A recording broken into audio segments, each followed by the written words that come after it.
How to use the tracing image option in Dreamweaver. We're going to start off with a blank document, and it's going to be an HTML file. So I'm going to go to New, draw down to HTML.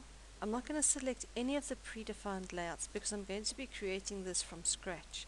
So it's HTML file, and under layout options I'm going to click None. That'll give me a very basic HTML file with all the relevant doc type information there. And I'm going to start by bringing in a tracing image to help me to draw and to build my site. In order to bring in the tracing image, I'm going to click on my Properties tab. My Properties panel is a floating panel that can either be docked or float around. And I'm going to click on my Page Properties. Under Page Properties there's an option here that says Tracing Image. I'm going to use that to bring in my tracing image. And I'm going to browse for the image that I need. I can accept any of the usual image formats, a GIF, a JPEG, a PNG, or even a straight PSD that I can bring in. I've got a JPEG I'm going to bring in. First going to want to save the file because I haven't defined a site. So here we go, it's brought in my entire image that I'm going to use for tracing. What I'm going to do is draw on top of this, and I'm going to use this as a guide. If I find it's too bright, then I can go back to my Page Properties, change the Tracing Image option, and bring down the opacity. You can see there it's dropped the opacity and made it lighter if I find it's going to distract too much.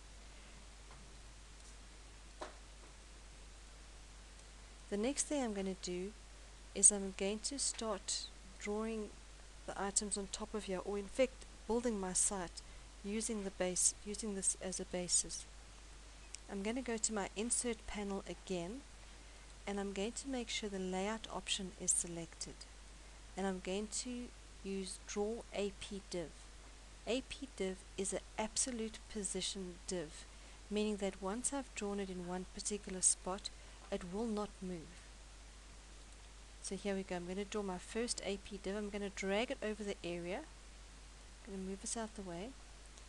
And this icon at the top here and the way that it's framed shows me it's an AP div.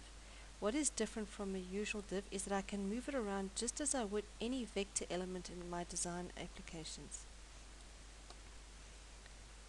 As a default, it's created not only the HTML, here's the HTML we can see in my code view, but it's also created a CSS file for this, a CSS style for it. And because I haven't put anything in here yet, it's not giving me the option to click, so I'm going to type the word "the."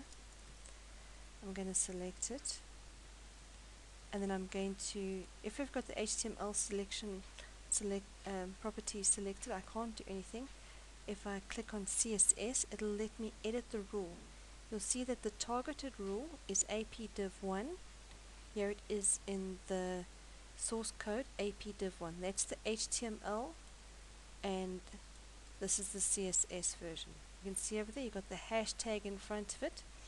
That hashtag in front of it is telling me that there's only going to be one CSS item that is going to be styled with this. This is an ID style. You can see there in the source code it says ID. The ID style is only applicable to one item. Only one item will have the unique attributes. So I'm going to click on, make sure the CSS tab is selected, click Edit Rule, and then I'm going to change my items here. I'm going to choose the font. The font I've got here is Impact. The color, I can just hover over and just pick it. There's my color. You can see the Apply tab. You can see there it's already changing. And I can take my size up. And that's the beginning of styling it using the AP div. I can just use my nudge keys to position it. And it's about the closest you're going to get to WYSIWYG editing in Dreamweaver.